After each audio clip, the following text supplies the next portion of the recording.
Hello, আসসালামু আলাইকুম। সবাই কেমন আছো? আশা করি সবাই অনেক ভালো আছো। আমরাও অনেক ভালো আছি।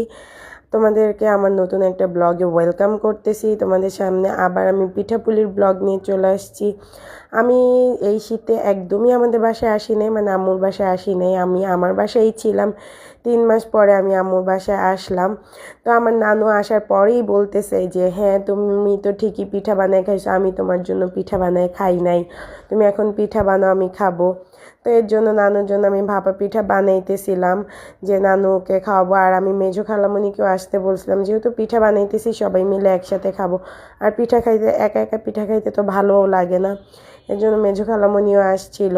আর আমি হলাম গিয়ে এখানে ভাপা পিঠাই বানাইতেছি, কারণ রোজা চলে আসতেছে, শবে চলে আসতেছে, এর জন্য হলো গিয়ে ভাপা পিঠাটাই আমি বানাইছি। তো আর এটা শবে বরাতের আগের ব্লগ। আর আমি একটা একটা পিঠা বানাইতেছি আর একটা একটাই সবাইকে সার্ভ করতেছি, যে যাতে সবাই গরম গরম খেয়ে ফেলতে পারে। আমি কোনো পিঠা জমায় রাখি নাই একসাথে খাওয়ার জন্য, মানে সবাই একটা একটা করে বানিয়েছি, একটা একটা করে সার্ভ করছি।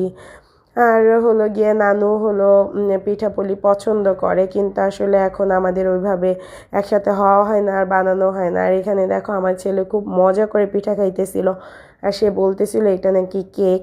তো সে খুব মজা করে খাইছে।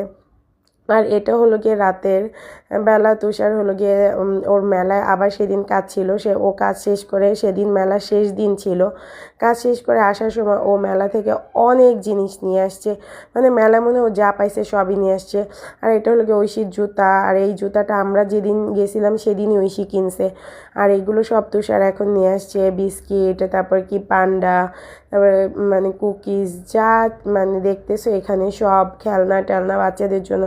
আর বাচ্চারা তো মহা খুশি, এগুলো পাইলে তো বাচ্চাদের কোনো থাকে না। আবার ওদের জন্য হলো গিয়ে ঘড়ি কিনে নিয়ে আসছে, আর ওরা তো মহা খুশি। আর এরপরে আমার তো প্রচণ্ড জ্বর, এর জন্য আমার আবার স্যান্ডউইচ খাইতে ইচ্ছা করতেছিল। আম্মুকে বলতেছিলাম যে আম্মু আমি স্যান্ডউইচ খাবো, আম্মু পরে স্যান্ডউইচ আনাই দিছে। সবাই মিলে বসে স্যান্ডউইচ খেলাম, আর এখানকার স্যান্ডউইচটা আমার খুবই পছন্দ। এরপর দেখো আমার ছেলে একা একা প্যান্ট পরছে, এক পায়ের মধ্যে 2 পা ঢুকায় সে প্যান্ট পরছে, আর এইভাবেই সে থাকতেছে। আর এটা তার পরের দিন সকালে আমি নাস্তা করছি, স্যুপ নাস্তা করছি, কারণ কিছুই খাইতে ইচ্ছা করতো না, ঠান্ডা অবস্থা খুবই খারাপ ছিল। দেখো আমার চেহারার অবস্থা কি। এরপরে স্যুপ খায় আম্মু আবার একটা ডিমও সিদ্ধ করে দিছিল, সেটা খেয়ে আমি আবার একটু শুয়েছিলাম, আমার হাজব্যান্ড বুকের উপর মাথা দিয়ে শুয়েছিলাম। আর যখন অসুস্থতা থাকে না, তখন মানে কাছের মানুষগুলো কাছে থাকলে মনে হয় ভালো লাগে। আর এরপর গ্রাম থেকে হলো গিয়ে আমার মেয়ের জন্য আমার চাচা শ্বশুর হলো গিয়ে মাছ পাঠাইছে, সেগুলো হলো গিয়ে আমাদের হেল্পিং হ্যান্ড যে